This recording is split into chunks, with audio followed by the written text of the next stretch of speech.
En passant à la partie historique, où la royauté est instaurée par l'entremise de la sacrificature, on s'aperçoit que les choses commencent à prendre une autre forme et que l'on entre dans une autre dimension.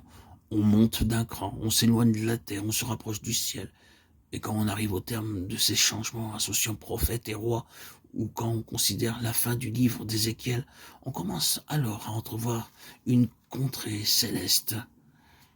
Les prophéties d'Ézéchiel s'achèvent en mentionnant un pays entièrement refaçonné en vue de l'héritage, et à partir de ce moment-là, c'est le temple qui régit tout de manière nouvelle. C'est le temple idéal, comme il n'y en a jamais eu auparavant, ou comme il n'y a jamais eu depuis l'époque d'Ézéchiel, un temple céleste et spirituel. Oui, un temple céleste dans une cité céleste, placé au cœur d'un pays céleste. En effet, nous quittons la terre, le terrestre est délaissé. À présent, il s'agit du ciel.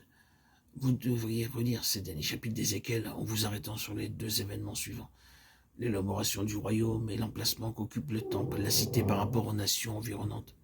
Nous ne faisons que mentionner ce point en passant celui-ci, étant trop riche en détails et trop vaste pour retenir maintenant notre attention. En abordant le livre de l'Apocalypse, on est de suite confronté au côté spirituel qui caractérise l'ensemble du royaume de Dieu. Voici ce que j'aimerais souligner en rapport avec l'interprétation spirituelle de l'Apocalypse. Tout d'abord, on est obligé de reconnaître que le royaume de Dieu est un vaste domaine, mais que celui-ci est morcelé en de multiples territoires. Dans plusieurs passages de l'Apocalypse, on se retrouve à différents endroits d'où le trône exerce son gouvernement.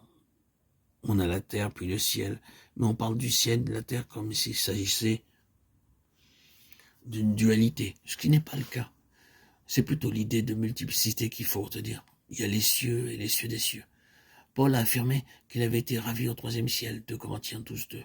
Les cieux présentent donc différentes régions, différentes localités, différentes parties, une région supérieure, une région inférieure, et peut-être même une région intermédiaire.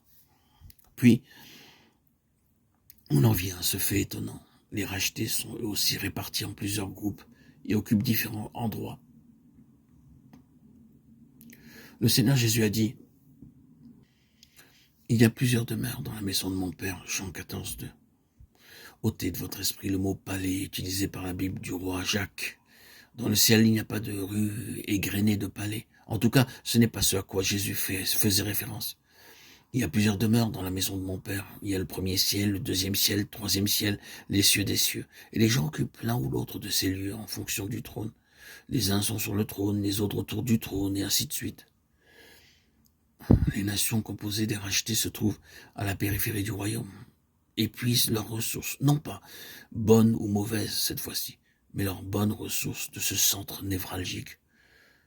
Le royaume des cieux ne forme pas une unité, mais une pluralité.